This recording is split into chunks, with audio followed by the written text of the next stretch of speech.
Ana, tebi priča.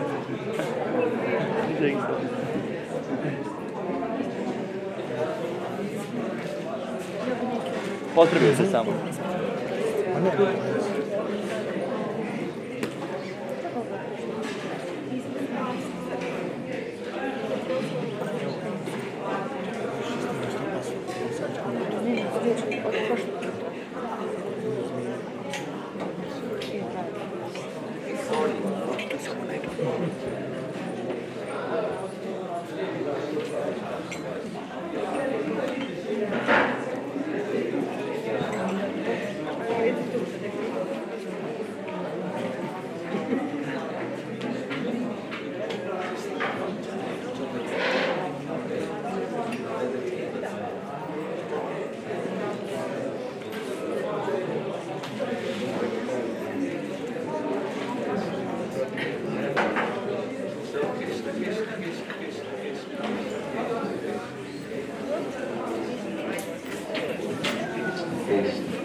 Yes, Hare Krishna. I want to greet all of you affectionately. We are almost ready to start. Maybe I can just ask Mulari Chaitanya, could you please bring?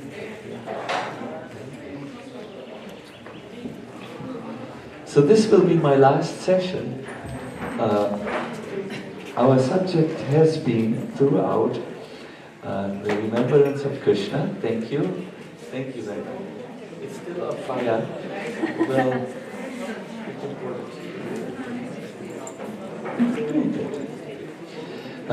and today we will continue with the inner life of a devotee.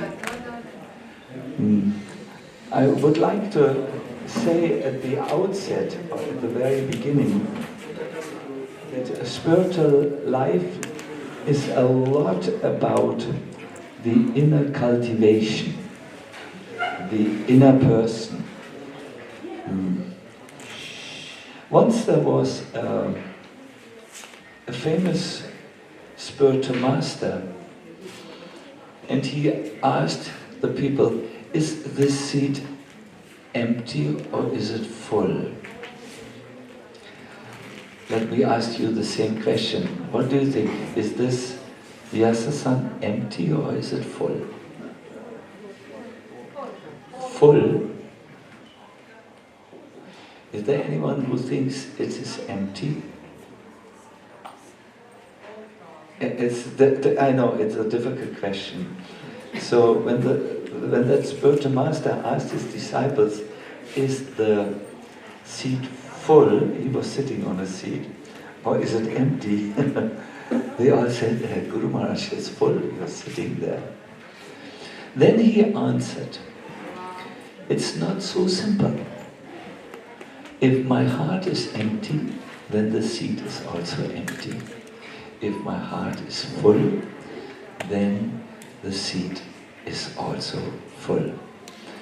So this is the idea of spiritual life, that what you have inside your heart is much more important and deciding than what you have outside. And we all know, sometimes you find people who have a lot outside to show, houses, they may have a few well-bred racing horses, big cars and so on, but their life is really empty. And you can also find people who are in poor situations, who have nothing really to show, and their life is very full.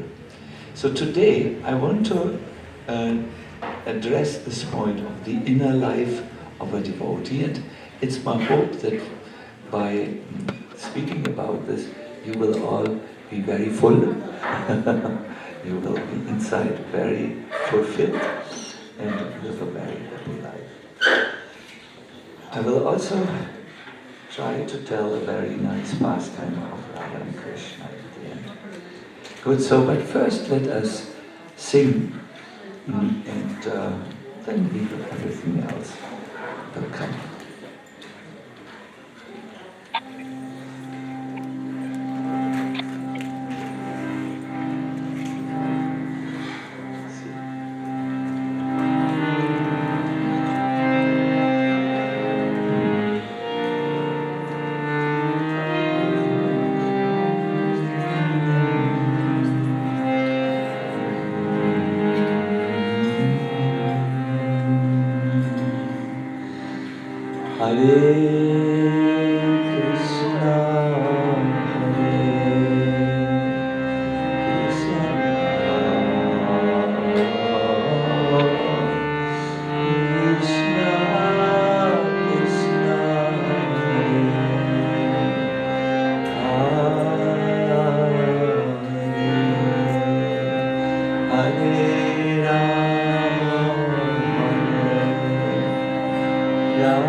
Please, everybody.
Everybody please.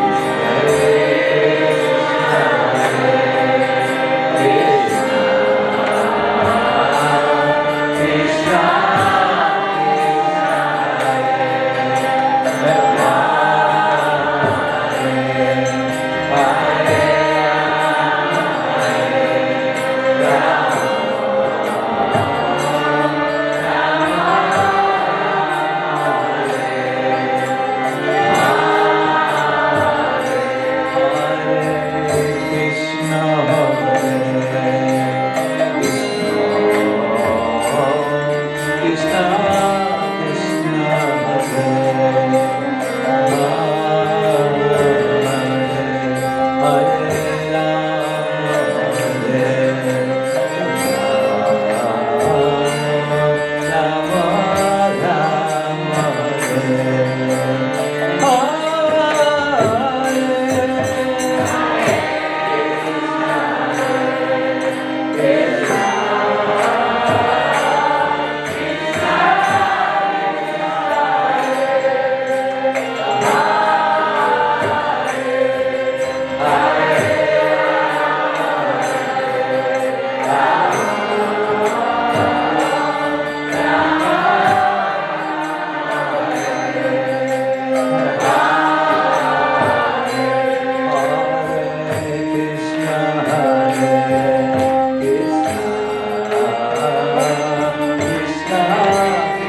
Hare Krishna. Om Namo Bhagavate Vasudevaya.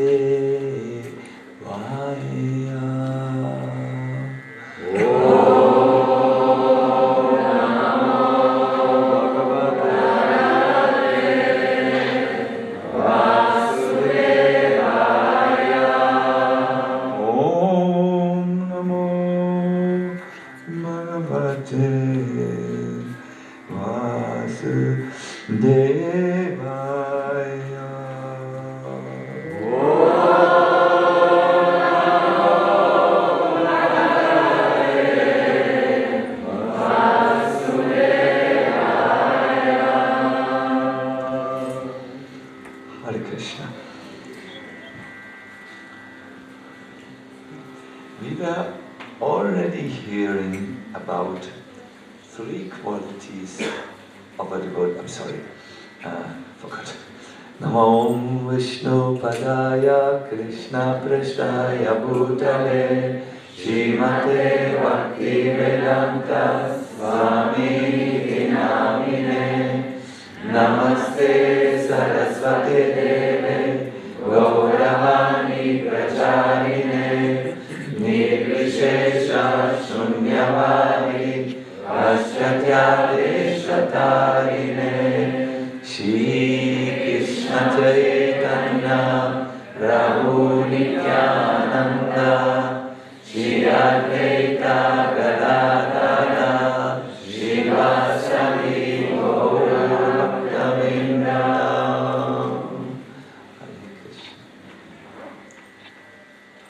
We were already hearing about two qualities that should make up the inner constitution of a devotee. Who of you remembers these two qualities? They are, of course, from the nectar of instruction. Yes, someone said enthusiasm, utsaha, and the second quality we heard about? Nishchaya means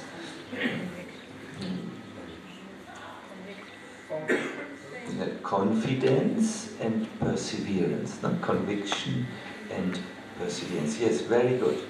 So we gave reasons and shed a little light on each one. Now we will hear about dharya, or patience.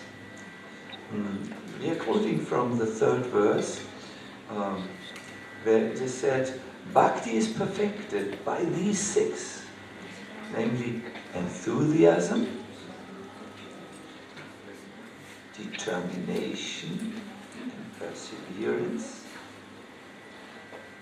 patience, execution of favorable acts to bhakti, giving up unfavorable association and following the conduct of sadhus. Now, patience. Dharya or patience has two aspects. To remain patient and keep on persevering or endeavoring, to remain patient and keep on persevering even if there should be a delay in the desired result. And the second is to not become agitated when we see, well, it doesn't go as fast as I thought. Radha Raman Goswami, who's a famous commentator, says, Dharya means to not become slack in executing one's required glimpse of bhakti, even if there is a delay in attaining the desired goal. We must know that there is really no point in forcing bhakti. For instance, you cannot say, let me double my number of rounds, or let me get up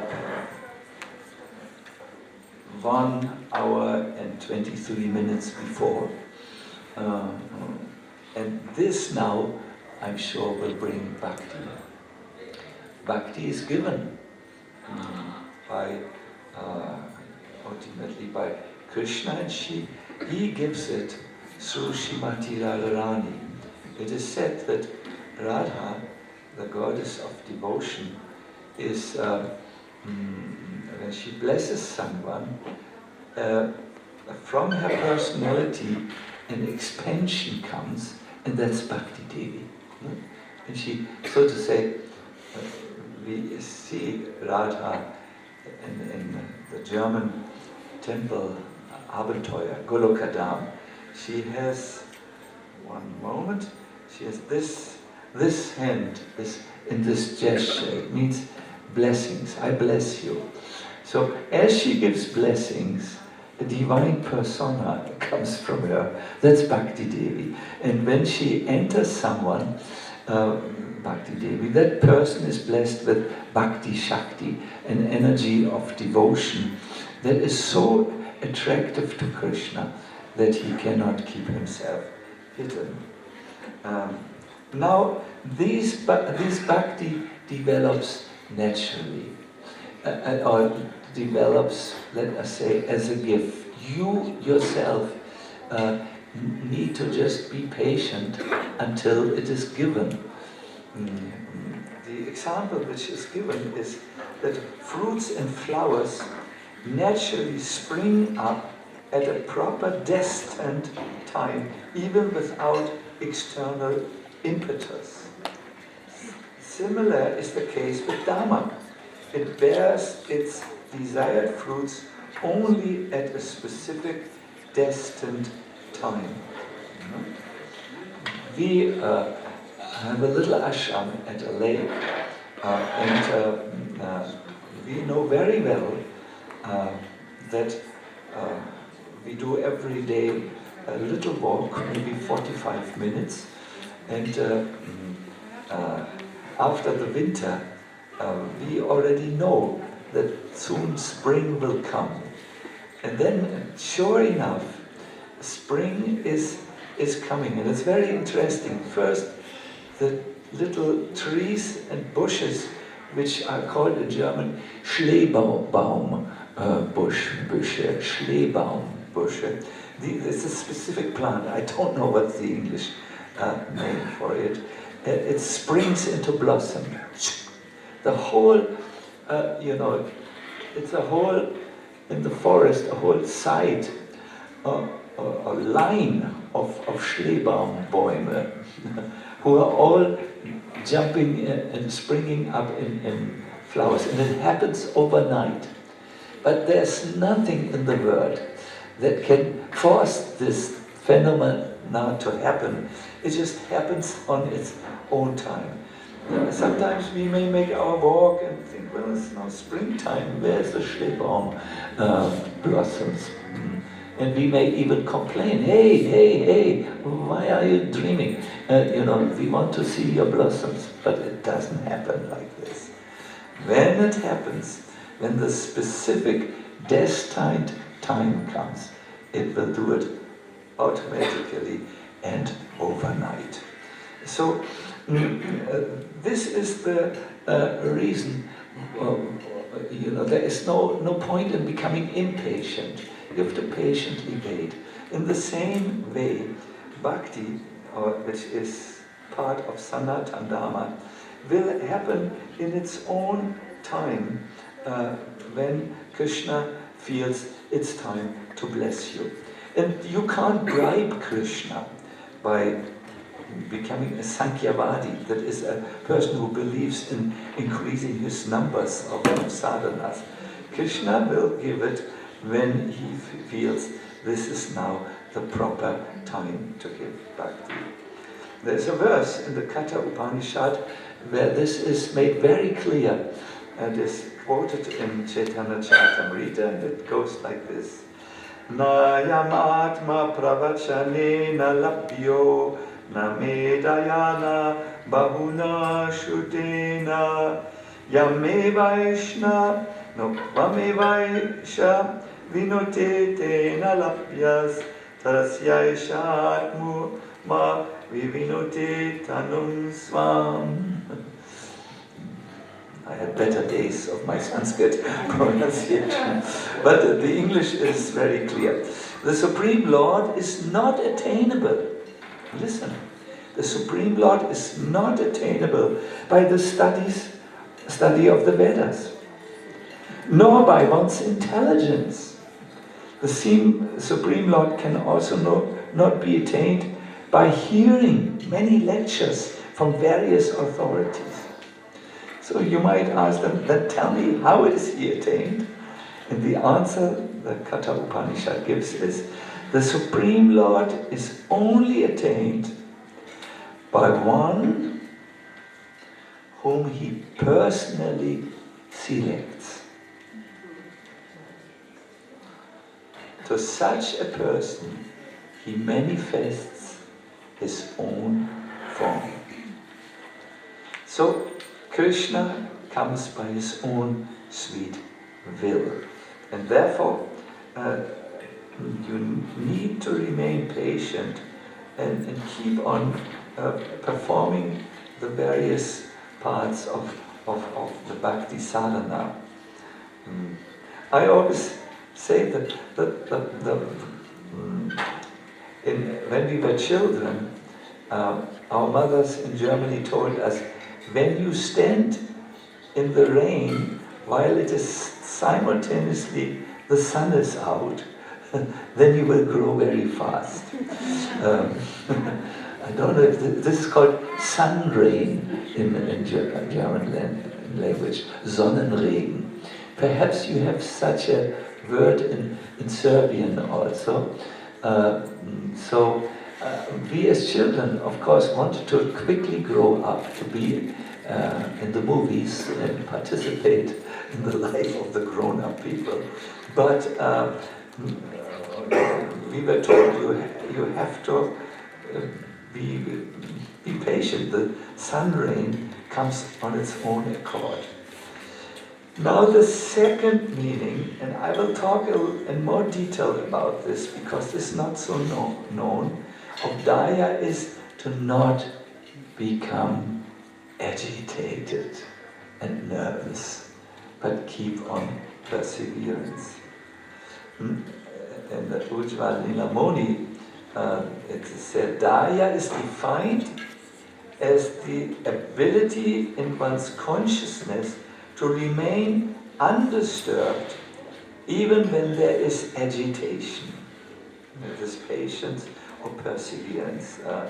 And Srila Vishwanath Chakravarti Thakur writes in one comment, to remain undisturbed even though there may be reason for disturbance is known as dharya, perseverance and patience. We will hear about this a little bit later, but maybe we could talk about this now. Once Srila Bhaktisiddhanta Saraswati Thakur was asked if there is one single verse in the Bhagavatam which, when you follow it, you will for sure get Krishna consciousness. He said, yes, there is one such verse. Would you like to know that verse? Yes. Tate nukampam susumi shamanam bunjana evad makritam vipakam vedvag vakpuvya vidadan namaste sadhivetas bhakti sadayava. Anyways, I had my better days, then we'll come back again, hopefully. It means that one should patiently continue his devotional service, even if one sees in his life or gets in his life his past karmic reaction. You know, when there's misery coming up, one should know, oh, this toothache, is a part of my karmic drama, my karma drama, and it has to come. But while this is going on, one patiently suffers these reactions, one should be very active in devotional life. One should offer obeisances with body, mind, and speech. And someone who does this, who just is not discouraged when the sufferings of material existence, but keeps on patiently going, he will get the bakte from the Lord and liberation of material existence as sure as someone gets the inheritance of his parents if he simply remains alive. Is it clear, the example? When misery comes, keep on doing your bhakti, and Krishna is so satisfied with this perseverance and this not becoming agitated and discouraged that he is very merciful. There is a wonderful reason also to not act when there is disturbance in your life. It is like this: when you are disturbed and then you act upon the disturbance, you will only get more disturbance. And Prabhupada gives an example. He says, something has dropped in the water of a river. You cannot see the thing now that has dropped within the water and is agitating the water.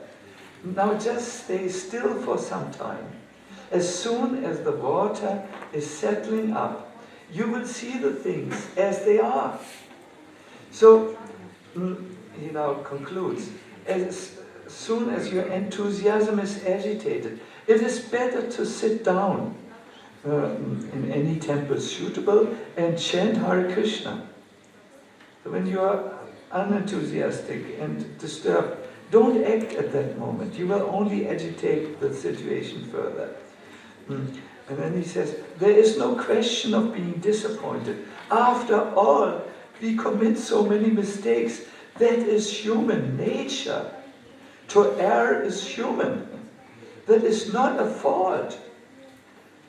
So when you make mistakes on the path of bhakti, and you again, as the Americans would say it, and blow it, you would. Then, my dear devotees, no, this is a human nature. It is natural. Wait before you do anything. Prabhupada says, try to rectify it only with a cool head. He said this in Calcutta. It is on my writing table because I like to read it again and again. The normal response for a conditioned soul when things don't go according to the plan is to lament and to become discouraged. But to not lament, it's called Shokyat Vasa Bhaktita by Rupa Goswami. This is spiritual activity. It's one of the 64 limbs of bhakti. The Padma Purana says, how is it possible for Krishna to appear in the heart of a person who's overpowered by lamentation, by anger, by illusion or other difficult emotions? How is it possible?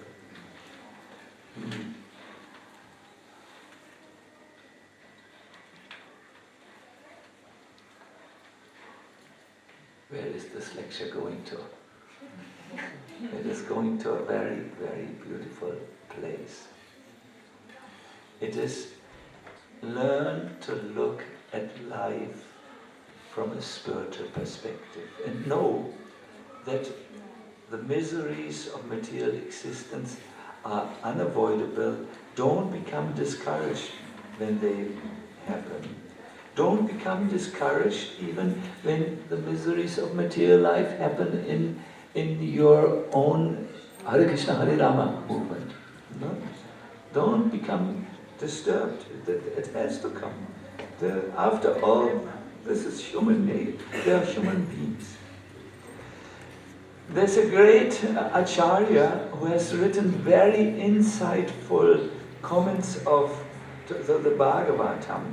It's Vallabhacharya. I would like to quote him here.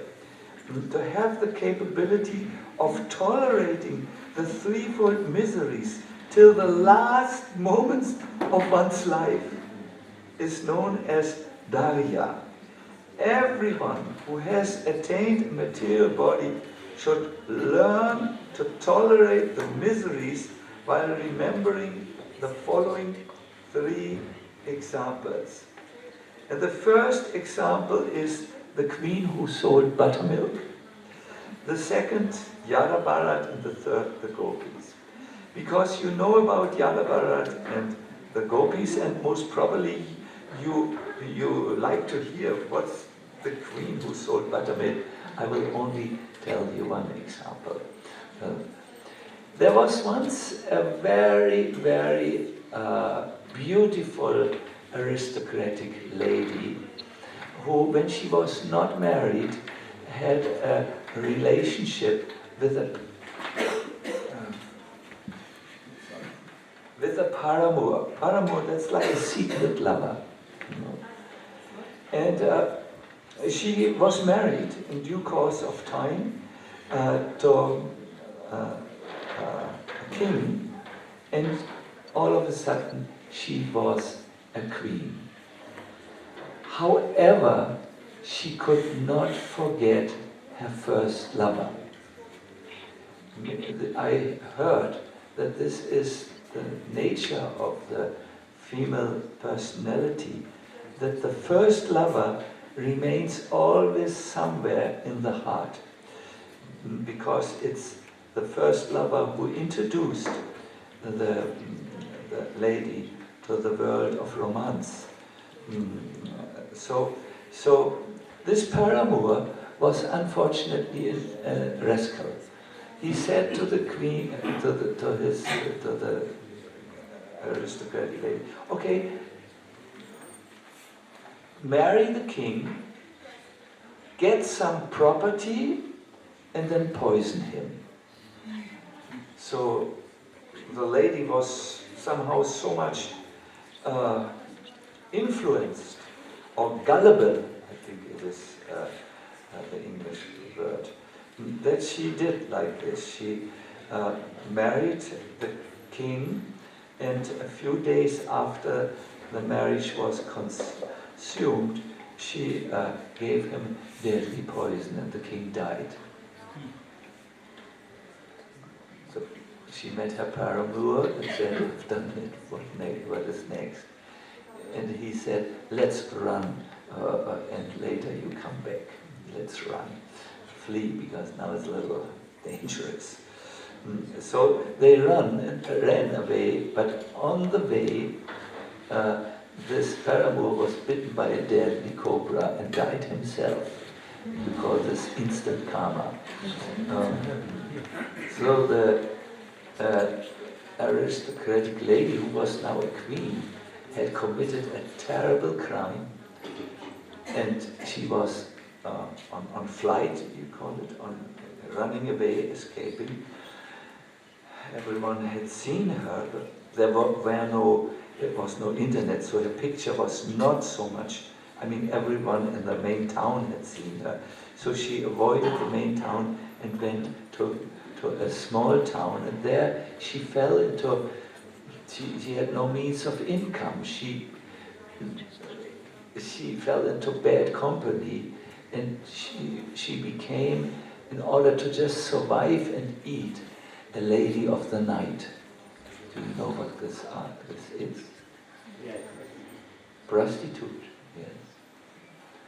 So once she received a customer, and the customer looked strangely familiar to her.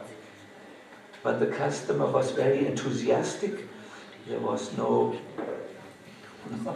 time to discuss anything. And after they had enjoyed don't know if it was enjoyment for the queen. She asked, who are you? And the customer said, I'm a relative of the king who has been poisoned. My God! Now I was together in an intimate way with a relative of my husband. Is it possible to sink even more low? So this queen was now ready to do the final act of desperation, the suicide. How do we say suicide? Samo obistu. Yes, something, suicide. And she went to the graveyard, or not graveyard, funeral place, and took some wood which was still there, which had not been used or which had been extinguished. She made a pile, she put the fire on the pile and was ready to take her own life. But then she felt she lacked courage to do so. She said, I can't do it. And she went to find a decent job, not a lady of the night job. She would not go back for anything in the world to this profession. And she joined some cowherd ladies and sold the items from the cow. Buttermilk, ghee, yogurt, all kinds of milk products. And that's how she maintained her life. Now once, she went with a cowherd lady to another town to sell the milk product when they were attacked and conquered by dacoits, people robbers. And they were all, they were beaten, some of them were touched inappropriately, and all the milk products were taken away from them. And the cowherd ladies cried and cried and cried. And then one of them noticed that this new arrival, this new person who had joined the cowherd community did not cry. So they all went to the lady, the queen. They said, you seem to be not disturbed, not agitated. Now everything has been taken away by dacoits, and some of us have been touched in not in a good way, in an inappropriate way, but you are so equiposed. When the lady, the aristocratic lady, was asked why she remained equiposed, listen to her answer. She said, I have seen so many calamities in my life that in comparison to what I have experienced, this is nishta. This is nothing. So there is an explanation to this somewhat, let us say, wild story. Just like the queen had left her husband and gone away with a very unqualified man, each one of us has left Bhagavan, Krishna, who is in this analogy the king. And we have run away with Maya.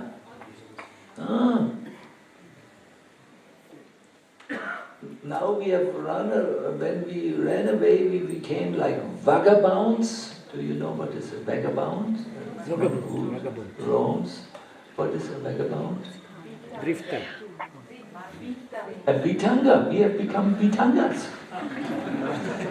And we run around in this world as Vitangas, and we have encountered various miseries. But really, all these miseries, including the tooth pain,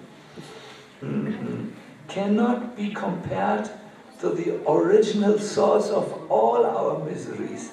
That is, leaving Krishna, our loss of Krishna. And therefore, the devotee says, well, to suffer in this world is naturally, it is unavoidable. And he turns to Krishna and patiently says, my dear Lord, ever since I left you, my life has become so complicated and so entangling, and I'm sometimes suffering and sometimes I'm happy, but actually this is only the ups and downs of material life. Please accept me and take me back to the safe shelter of your lotus feet, my Lord. So, a devotee who is like this, who patiently suffers, like this poor lady, aristocratic lady who was cheated so many times, who patiently suffers and is not agitated. Krishna is, and who prays at the same time, my dear Krishna, please accept me. This is the main problem I need to solve. That Krishna is so satisfied. Vallabhacharya says even a weak sadhaka should try this. Not all of us are very strong sadhakas, especially in Serbia. It is not so often that we find devotees now who get up so early, chant all their rounds in one sitting, and so on. So we may be weak. However, even if it is not possible for a weak sadhaka to control the senses, one should finally surrender to Lord Hari and consider him one's exclusive shelter. And those who have surrendered to Bhagavan should never worry about a thing. My dear devotees, this is a very simple formula. When the troubles of life come to you, which are a result of leaving Krishna, then just say, my dear Lord Krishna, I only want you. I want to take shelter at your lotus feet. Please excuse me, my senses are also there. I'm not always 100% good. One should not beat himself up and so on, but should patiently use one's body, one's mind and one's words, and in this way be satisfied. The Bhagavatam speaks about this satisfaction of a sadhaka in very nice words. Yasya yattaiva vihitam satena sukadukkayo atmanam toshayande tamasa paramritsyati. One should try to keep himself satisfied in any condition of life, yes, whether distress or happiness, which is offered by the Supreme Will. A person who endures in this way is able to cross over the darkness of nations very easily. Would you like to know where you can find this amazing verse? Yes. Will you make a note of it? Yes. Good. 4:8:33. Prabhupada writes a beautiful distress purpose there. He says, instead of being attached to the circumstantial happiness and distress resulting from our pious or impious activities in the past, if we want to get out of the clutches of nations, then whatever position we are put in by the will of the Lord, we should accept this. Yes. This touches on a subject which we have discussed yesterday in a smaller circle of devotees. You remember I met one devotee in the Serbian summer camp who had told me that he has observed that many devotees feel just so guilty because they are not able to follow all the many rules which are there and all the recommendations, and they seem to beat themselves up and then in the process lose the rest of Krishna consciousness. Today I have talked to one other devotee, very nice young child. She was a young child and was always amongst the children the most blissful child. And she's now 19 and is in a ballet school. And she came to me and said, and I asked her, so how is it for you to visit the Fruska Gora camp after all these years? And she said, of course I believe in Krishna, and it is very, very nice to see it, but at the same time I feel so guilty. And others look at me and they ask how many rounds are you chanting, and I feel so guilty I could run away. And as she was speaking, she was tormented. She cried, and she was then doubly tormented because she thought now I would feel uncomfortable. But I said, no problem. We have a temple to wipe your eyes. Don't worry. Just maybe it's time for you to cry now. And after some time, she again, a brilliant, a very intelligent person, said, so what do you say? Is this the result of doing bhakti? Is this the reward? Is this feeling so ashamed? And I quoted to her these verses. I said to you, these things come, our life comes over us, our ups and downs come over us. But the main thing here is that we keep worshipping Krishna. And I would like to give you a recommendation which I heard from a very nice young sannyasi whom we tried to invite for the summer camp. Also, we have other sannyasi was also there, very wonderful. Keshava Maharaj. He said, why should you always think about what you cannot do, or what is still ahead of you, what you have not obtained? Why not think about what you have, what was given to you in this life? Why should I think about the money which I don't have and be distressed? Why not see, well, in my pocket there is something. I can buy a buttermilk from this, you know. Why not like this? Why always be in this lack consciousness? And I have a surprise for you. It is said in Krishna's heart there is no place for the mistakes of his devotees. He sees what you do. He doesn't see what you don't do. Like a parent.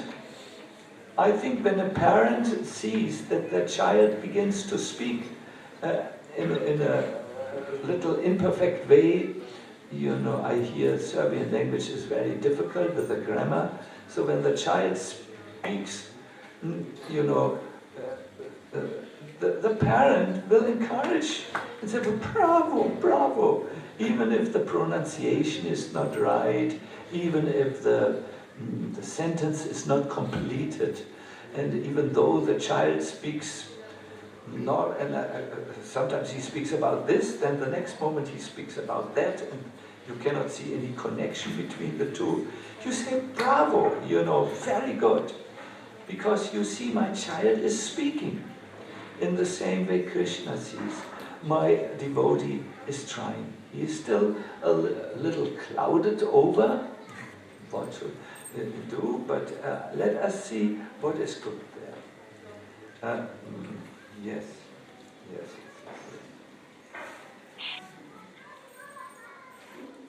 And if you can, it's saying one should practice bhakti without this distress, with a mind that is free from dejection, and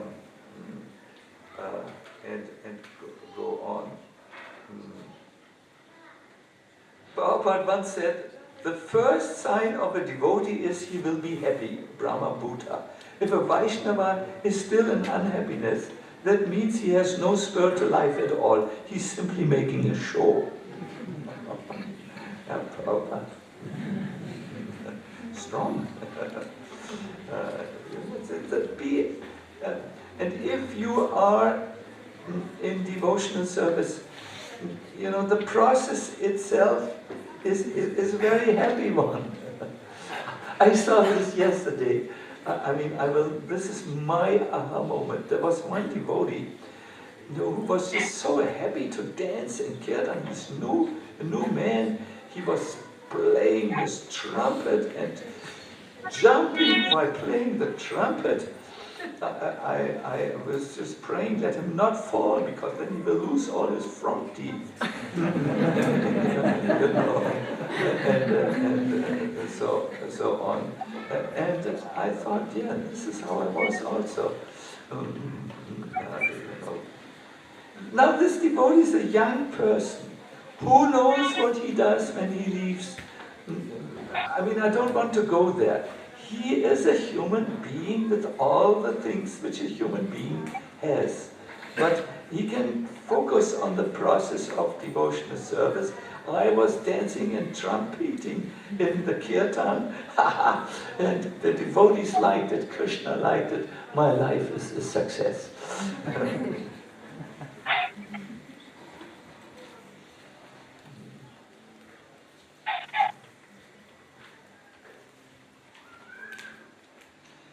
So we were hearing, one should be perseverant and not be, agitated, even when there is cause of agitation. Now I want to ask you a question. What do you think? Is a liberated soul sometimes disturbed? Yes or no? Yes. Why? How? Because when he sees distress of others. You know the philosophy. We don't speak about this type of disturbance. We feel disturbed. We speak about being personally disturbed about something that went wrong. Yes, Anuradha, I want to say, you're very right. Prabhupada was once was in a program, and the car took him back to the temple, and he had to go over King's Cross in Sydney. That's where the nightlife of Sydney is. And the driver saw how Prabhupada was looking out of the window into the nightlife of Sydney. Then he also noticed that Prabhupada was crying. And he wanted to ask Prabhupada, but it felt this was an intimate moment and he should not ask. So the next morning he asked, or someone else asked, Prabhupada, you were crying when you were driving or being driven over Sydney, King's Cross. Prabhupada very shyly said, yes, they are wasting their human form of life. That gave him distress. But I want you to think of another type of distress. There is a very interesting part in the 5th canto of the Bhagavatam. It is when Yadabharat is insulted by King Rahugana. Do you remember the circumstances? Yes. Yeah. He was called to stand in for one of the pelican carriers, yes, and he was jumping to avoid the ants on the way, and then Rahugana was shaken in his palanquin, and he said, "Stop! You fool! Can't you carry your king properly?" And then he made all kinds of sarcastic remarks, and just insulting, basically, Maharaj. So in the text it says, Sukadev Goswami says, "My dear King Parikshit, the son of Mother Uttara, there were some waves of dissatisfaction in the mind of Yadabharat due to his being insulted by King Rahugana, who made him carry his palanquin. But Yadabharat neglected this, and his heart again became calm and quiet like an ocean." This is a very nice example. If I... One moment. This is an excuse for me to drink something, so... If I have a glass of water like this,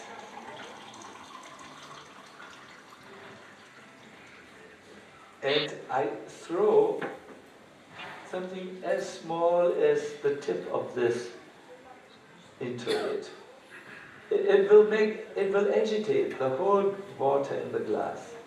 But if I take even a bigger stone and throw it into a big pond of water, like an ocean or lake, you won't even notice it.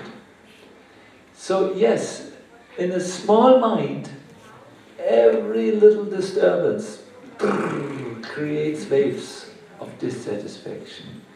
But in an oceanic mind or a big mind, even some bigger kind of disturbance is not creating any waves. My dear devotees, this hints at something which Prabhupada wrote in his first written piece. It's called Message of Godhead. He wrote this while being in India. He said, "As long as we have a body and a mind, we will be disturbed. Also when we are a devotee. Our body and the mind reacts to happiness and distress. However, a devotee will not become overwhelmed by it. And this points by the happiness and distress. And this points out of this, points to this inner quality. He has daya. He is patient, and he patiently perseveres. He is not disturbed when there is cause for disturbance. Because he is something so big, he is enthusiastic about. Like the queen. You know, she finally, after going through this terrible journey of life, she understood, well, let me just live a good life, a decent life with good conduct. I sell buttermilk. And even when the robbers came, she was not disturbed. She thought, I have seen so much, and now my life is that was the Queen's life. I'm dedicating my life to Krishna now. And this is my journey of life. Here it ends. Here I am resting my wild life, my insignificant little life. Hare Krishna. Sto myslíte? What do you think? I'm asking you. We must take responsibility. That's very We must take responsibility. Mhm. Anything else? Anyone else thinks?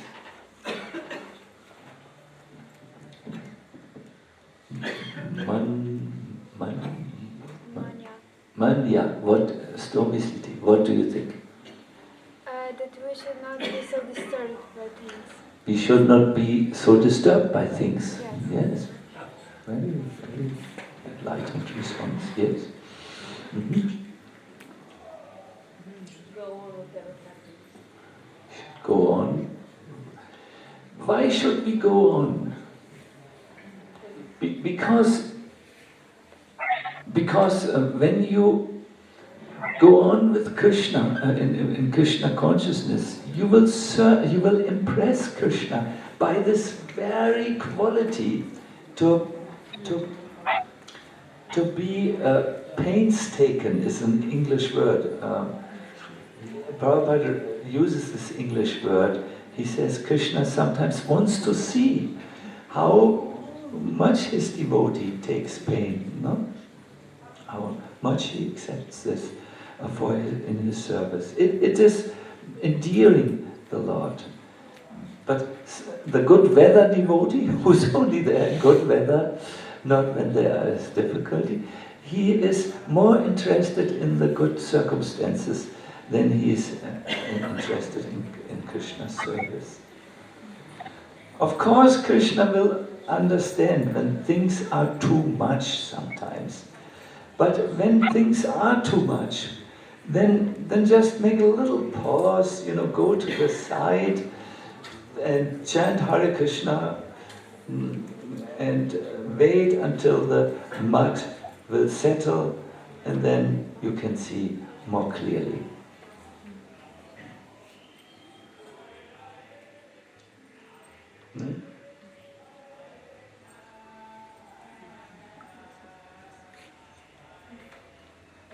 When there is clear intention very deeply set in the heart, it overcomes the mind. Yeah. It's different. When you have a clear intention, says Anuradha, in the heart, it overcomes the mind. She knows what she is talking about because she is in Vrindavan learning the art of dance, and sometimes it is 40 degrees heat, 45 perhaps. It is, and she doesn't believe in AC and just goes on, You may melt a little, but yes, just go on. And then after some time, the mind says, "Oh, not a problem."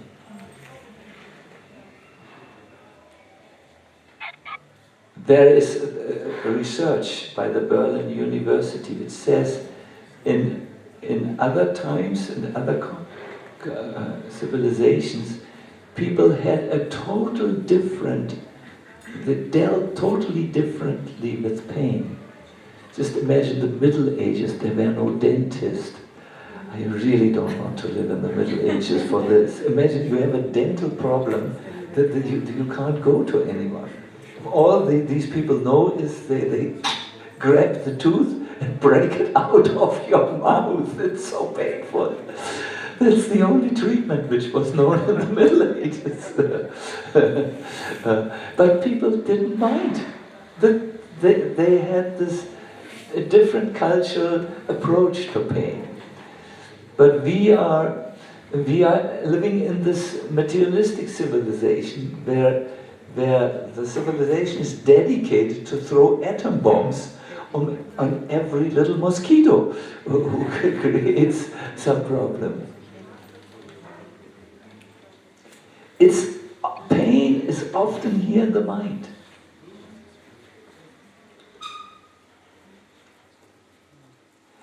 There's scientific research, I will say something now for Grihastas. When the mind of the Grihasta is overwhelmed with romantic feelings towards his wife, it happens, vice versa. And he feels this is not the proper time, this is not the proper time. If you wait a little, the desire which came for a moment like this and peaked, became high, it will go down again. This is with all desires. If you think now, I must get a new mobile phone, this is very, very important. I must get some new clothes now, and without this new clothes, or new dress, I'm simply boring,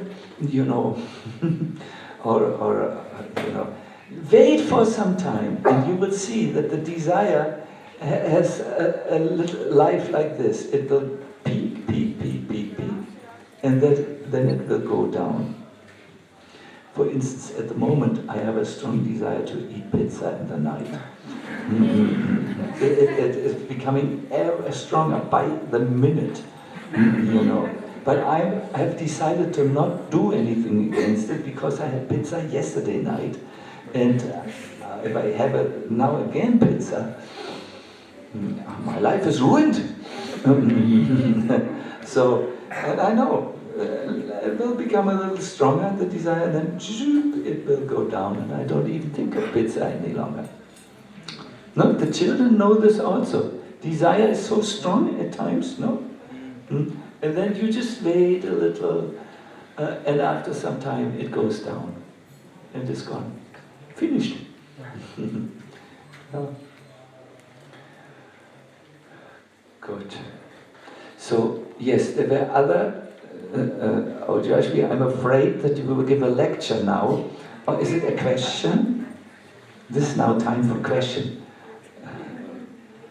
No, I was thinking about this suffering. Yeah.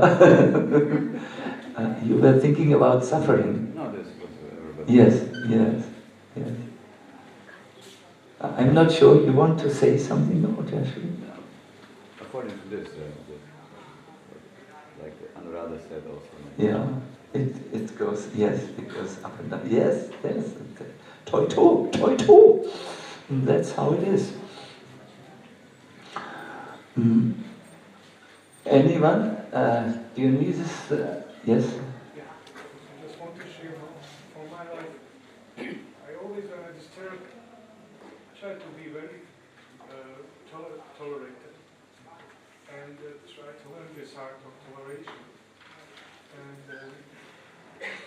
And also try to see where my life goes when I take this disturbance or if I tolerate it. It helped me to decide what is the right path. Yeah.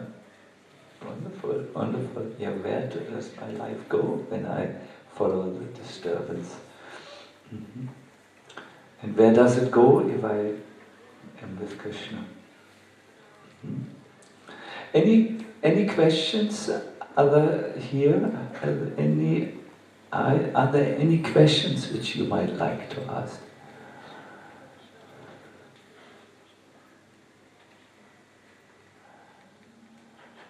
I'm surprised that no one of you objects.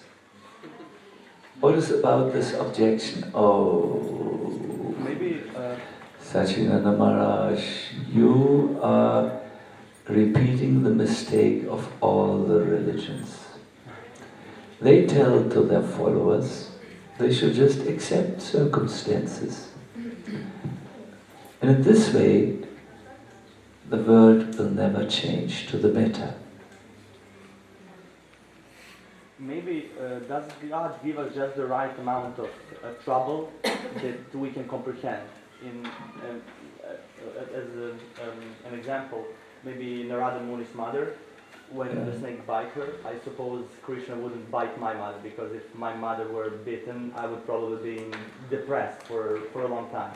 Maybe the trouble is given to according to the how much it, we can take, yes. We can take and answer to it. Yes, yes. That is often said. That is true. That is, Krishna gives, is it called? Pedagogic amounts of pain. Teacher knows how to bring the child. What is with this objection? that shouldn't we change the wrong thing? My dear devotees, here comes the philosophy of Krishna consciousness, and here you will see how reality has multi-layers. You can't explain reality only with one perspective. You have to look from different perspectives. There are things where our conscience says this is not right, and it is not correct to ignore the voice of the conscience and be numb to it. There are things which are within our circle of influence, which we can change and which we are obliged to change. There are personal things in our lives, and there are also things that go wrong in our environment, where maybe there is a misbehavior and it should be addressed and corrected. That is always there. But here the scripture speaks about something else. It does not here address the point of correcting mistakes. It talks about the things which will help your bhakti to grow. And one of the items is to be unagitated when there is disturbance in the material world, and to continue with your bhakti, knowing that it is so absolutely important, that it is the greatest treasure, it's the purpose of your human form of life.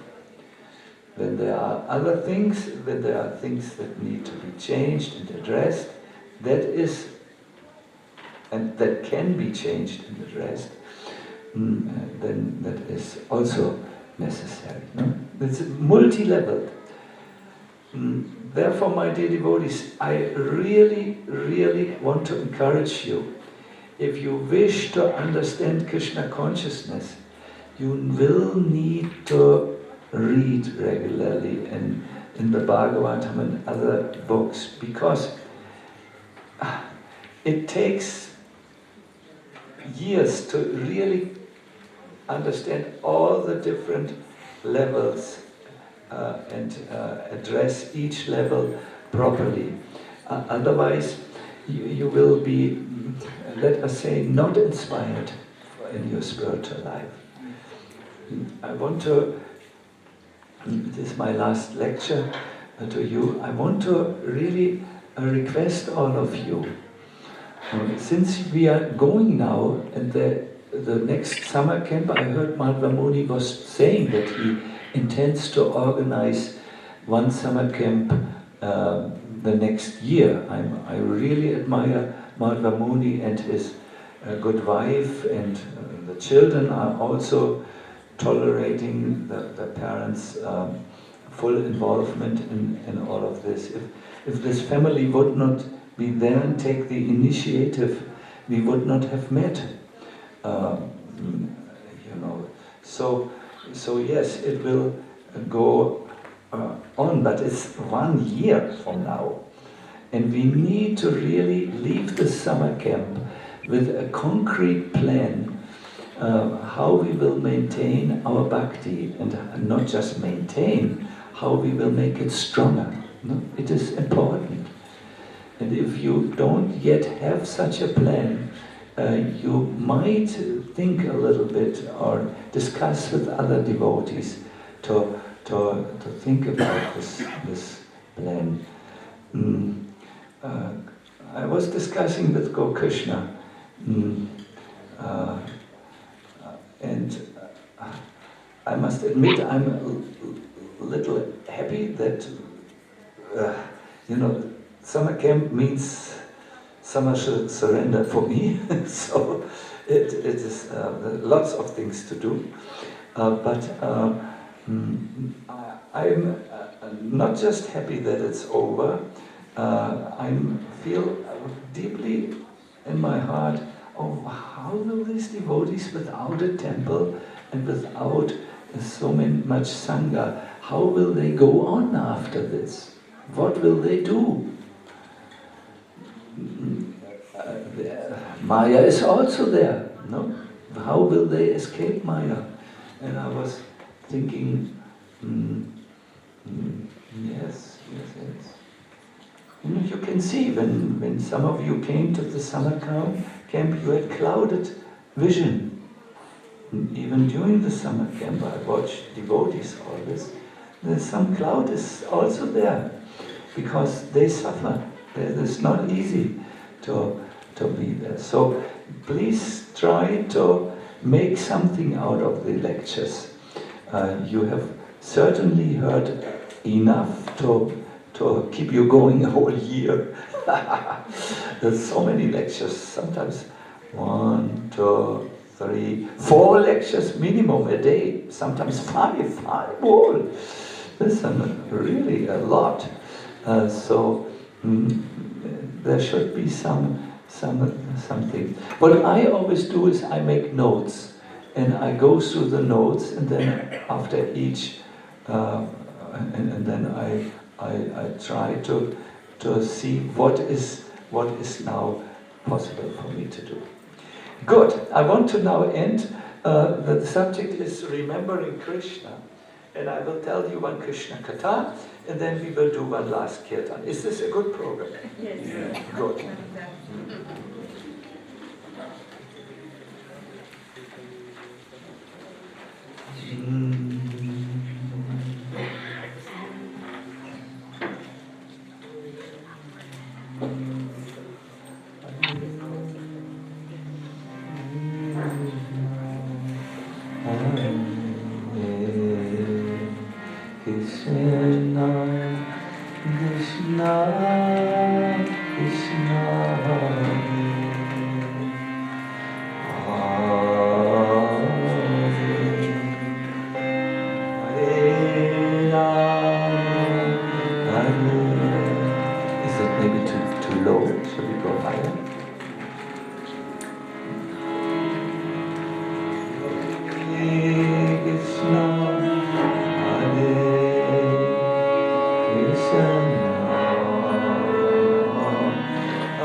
there was an appointment between Radha and Krishna in the nocturnal forest of Sri Vrindavan.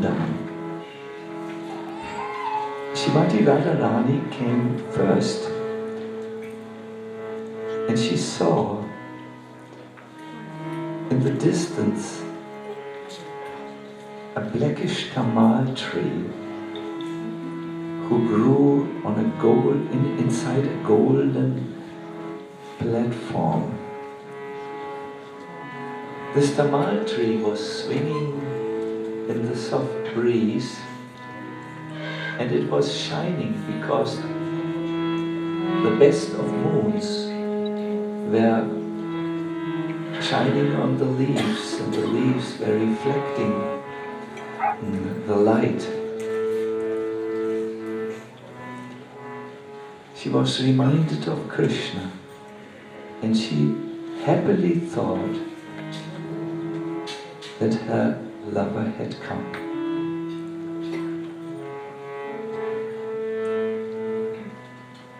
Oh shyness, you're my greatest enemy at this moment. Leave me. Or if you have to be with me, come to the corner of my eyes, but leave my body. I need to run and embrace Ganeshyan Krishna. Thinking like this, she ran and embraced the tamal tree. Like a tamal tree, and then a golden platform. She thought that's the dhoti of Krishna. But the tamal tree didn't embrace her back. And she noticed, this is not my lover. This is a tree. And he has come late. I will show him. She decided to play a trick on Krishna. And with the help of her girlfriends, she went into one kunja. Now kunjas, my dear devotees, are tree houses, if you so wish. But it's not like the tree houses of this world. Together with the vines, these kunjas have different, they are like apartments. There are sometimes a room for meeting, then there's an outer room to view the beautiful forest of Vrindavan. The kunjas have roofs, not roofs also, yeah, but walls, I wanted to say. And in the walls there are windows, 2 on each side, so 8 windows altogether. But then there are interior parts of the Nikunja, which are so private that no one can look into them, except by moving the vines a little. So Radharani decided to play a trick on Krishna, and with the help of her girlfriends, she hid herself between the golden statues that were there in this kunja. These were golden statues, they were holding the hands like this, and there was a flame in this, the gilams. And Radharani, whose complexion is, what is the complexion? Gold, yes. She hid herself amongst these golden statues. I heard there were 12 golden statues, but I'm not sure, maybe more, maybe less. I only heard from one source. So after some time, Krishna, looking for Radharani, came there, and he saw golden ladies holding the hands like this. And he felt, perhaps one of them is Radha, but I can't tell one from the other. And Radha was standing like this. So, when Krishna saw these golden statues, he was ornamented with ecstasy on his mood. His mind and his eyes became restless because he could not recognize who's Radha. And he didn't know if Radha was at all there. So he asked Radha's girlfriend, "Where's your friend?" "At home." "Krishna, when did you come? Why then did you come here without her? You are always with her. I know she must be somewhere here." The gopis, "To pick flowers for worshipping the sun god. That's why we came." Krishna, "Then tell me, why do I smell her fragrance here?" This is the problem which Krishna has in this Leela. He can hide, but he can't hide his fragrance, which moves everywhere. Radha can hide amongst the golden statues, but the fragrance is there. So the clever gopis say, "You don't smell the fragrance of Radha because Radha is there, here. You smell the fragrance of Radha because we associate so much with Radha that her fragrance gets stuck on our bodies even when we leave her."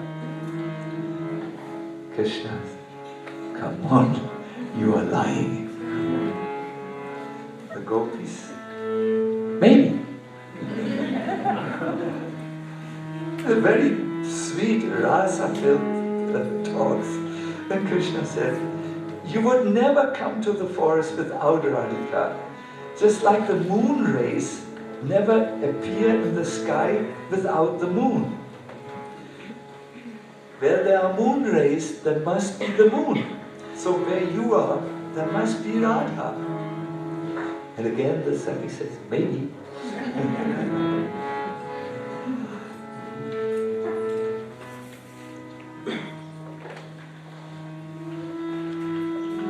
So they were joking like this, and then Vrinda Devi made like this to Krishna. I can't do it like this. But Krishna knew he had to go there to find Radha. So she went there in this place, and there Lord Hari saw that the whole place was illuminated by Radha's golden splendor, which was reflecting on the golden statues. When this golden splendor mixed with Krishna's luster, the whole place was pervaded by an emerald green effulgence. He could not see anything but this green effulgence. Krishna, blue, Radha, like golden, and together, greenish, no? Emerald, yeah.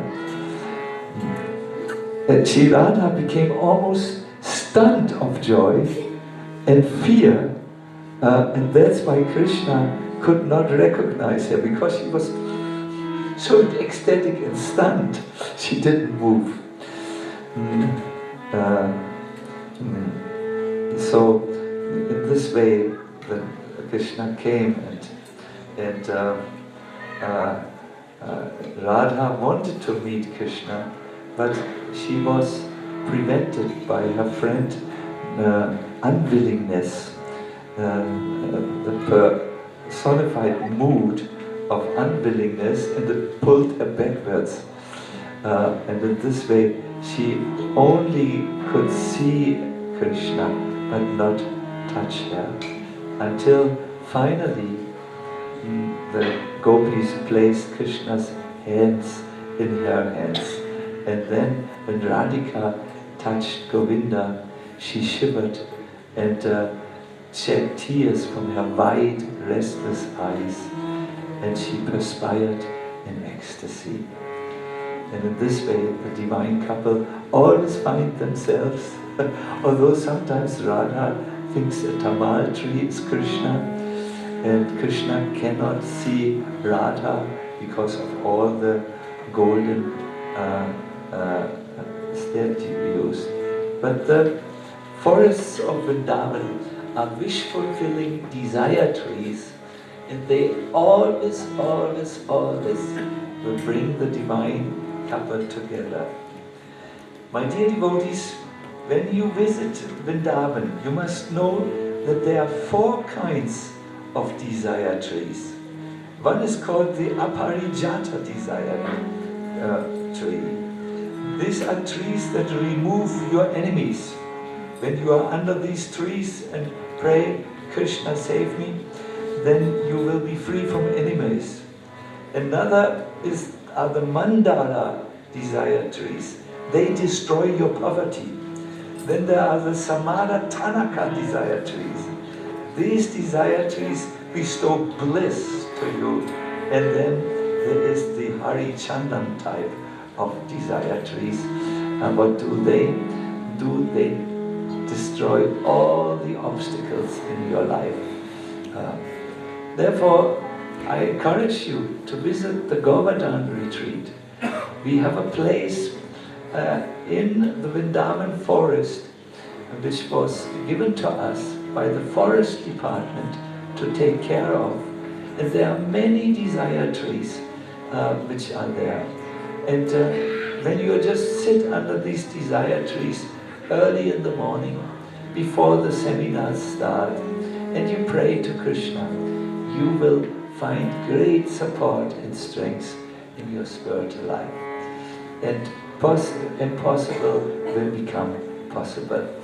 That is my little talk on Krishna. Hare Krishna.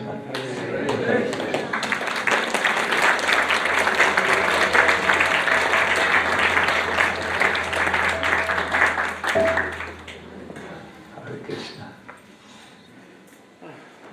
Krishna Das Kaviraj Goswami says,